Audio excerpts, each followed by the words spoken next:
Allahumma barik wa sallim nahmaduhu nusalli ala rasulihil karim amma ba'.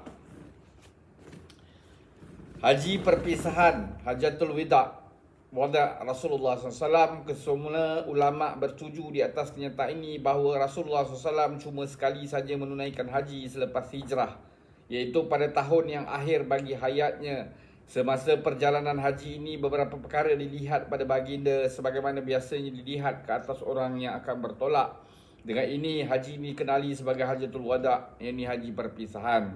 Pada mulanya apabila Rasulullah SAW mengumumkan niatnya untuk pergi menunaikan haji, beribu-ribu orang tampil ke hadapan untuk niat yang sama menjadi orang-orang yang paling bertuah untuk menyertai baginda.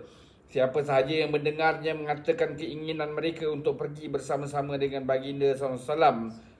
Sebilangan besar pada mereka telah berkumpul di Madinah sebelum bertolak. Ramai yang menyertai di pertengahan jalan. Setengahnya menunggu di Mekah dan setengahnya sampai mengembara terus ke Arafah untuk menyertai kumpulan besar sahabat-sahabat radhiyallahu anhuma di sana.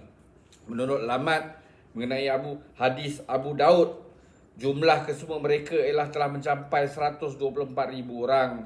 Rasulullah SAW mengerjakan solat zuhur di Madinah pada 24 atau 25 atau 26 Zulkaidah dan melakukan solat asar di Zulhulaifah. Menurut ahli sejarah, ia mungkin pada hari Khamis, Jumaat dan Sabtu. Mereka yang berkata bahawa masa bertolak itu pada hari Jumaat nampaknya berada di dalam kesilapan, kerana menurut riwayat yang paling sahih, mereka menunaikan solat zuhur 4 rakaat sebelum berangkat. Maka ia tidak mungkin pada hari Jumaat. Pada pendapatku yang hina ini, Rasulullah SAW dan sahabat-sahabatnya meninggalkan Madinah pada hari Sabtu pada 25 hari bulan Zulkaidah. Di Zulhulaifah mereka bermalam di sini dan Rasulullah SAW bergaul dengan kesemua isteri-isteri yang hadir. Di atas alasan inilah ulama' mengatakan bahawa adalah menjadi mustahab melakukan persetubuhan dengan isteri seorang itu jikalau dia bersama-sama menyertainya sebelum memakai ihram, supaya kedua-duanya berkeadaan suci semasa dalam ihram yang selalunya mengambil masa yang panjang. Pada keesokan harinya, kira-kira pada waktu zuhur, Rasulullah SAW melakukan ghusul, yakni mandi untuk berihram. Kemudian baginda SAW memakai pakaian ihram, melakukan solat di dalam Masjid Zulhulaifah dan berniat untuk ihram qarin. Ulama' mengatakan bahawa ihram ini adalah daripada permulaan untuk qiran. Di sini Rasulullah SAW juga memberi pilihan kepada sahabat-sahabat radhiyallahu anhuma memakai ihram untuk haji qiran, tamattu' atau ifrat. Jibril AS datang kepadanya dan berkata, lembah Akik ini adalah yang paling diberkati sekali. Lakukan solat di sini dan pakailah pakaian ihram untuk haji dan umrah. Dengan ini Rasulullah SAW memilih qarin. Setelah melakukan solat, Rasulullah SAW keluar daripada masjid dan menunggangi unta betinanya dan dengan kuatnya menyebut labaik. Ramai yang memikirkan bahawa baginda SAW hanyalah memulakan ihramnya pada ketika ini.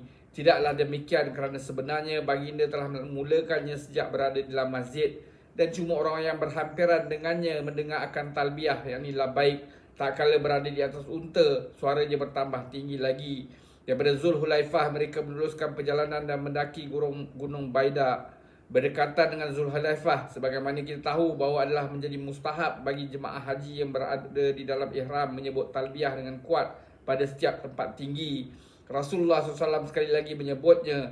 Daripada ini suara itu pergi lebih jauh lagi. Setengah sahabat radhiyallahu anhuma berada dalam keadaan salah faham bahawa niat untuk ihram telah dilakukan di sini.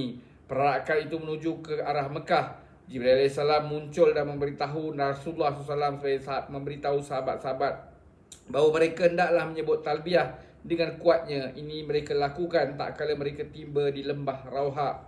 Mereka melakukan solat dan baginda SAW bersabda kepada mereka, 70 orang Nabi SAW telah melakukan solat di sini. Barang-barang Rasulullah SAW dan barang-barang Abu Bakar radhiyallahu anhu berada di atas unta yang sama yang dijaga oleh hamba Abu Bakar radhiyallahu an.